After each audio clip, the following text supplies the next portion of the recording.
It was the first beautiful spring day of the year. The sky had been clear of rain for a few days and the sun was finally shining. This weekend was the first good trail riding day of the season, and I knew everyone and their mother would be out. I'd been working this horse all winter, hacking the same trails 3 days a week.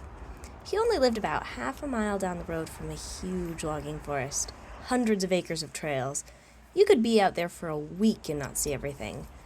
These were his home trails, and we had been out there alone for 6 months. Today was the first day he had seen other horses out there with him. Anything new could rattle any horse, but I was not expecting what I got from this guy.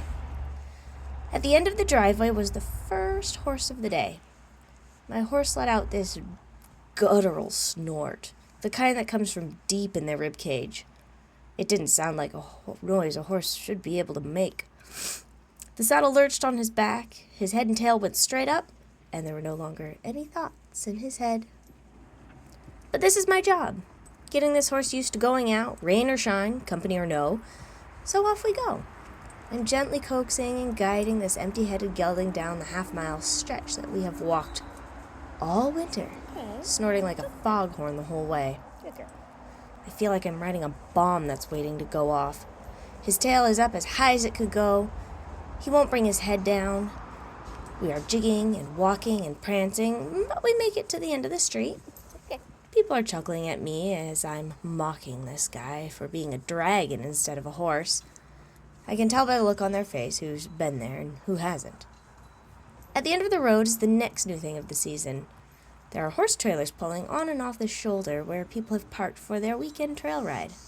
At this point, I decide to dismount and allow my gelding to come to terms with the new activity at the end of the road. I'm still doing my best to be patient. This is all new to him still. We sit there for about 20 minutes, waiting for him to settle enough for me to get back on. Then we head out on our normal trek. This is when things really start to unravel.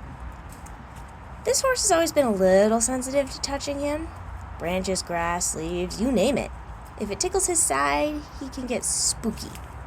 Now, I've been working on this all year, picking up branches and rubbing them on his sides and making him walk through the dense underbrush until he realizes it won't kill him.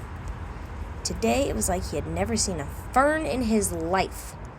Every root, every leaf, every branch that wiggled when he tripped on it sent him leaping to the side. These trails that he had seen for months were just out to eat him alive. Finally, I start to get fed up. He knows better at this point. So I kick a bush as we walk by. My horse bolts like someone has stuck a needle in his butt. I don't even have enough time to think stay on before he's running down the trail. I think I would have made it except for the fact that the trail took a sharp turn to the left that I didn't see coming. My horse turned and I kept going straight, right onto a pile of rocks. And there he goes, into the woods, in a direction he has never been. So I'm out there in the woods, bruised, with a lost horse who has no idea where he is, no cell service, and at least 5 miles from the barn. This isn't one of those times where I can sit there and assess my injuries. I need to find him. Thankfully, this trail only has one direction to go, so long as he doesn't stray from the path. I only have hundreds of acres of forest to search if he decided to go off trail or took a turn I didn't anticipate. I don't believe you should get mad at a horse for being scared. Responding to their fear with anger can escalate the issue and seed the fear deeper instead of help build confidence and trust. But first I have to find this sucker.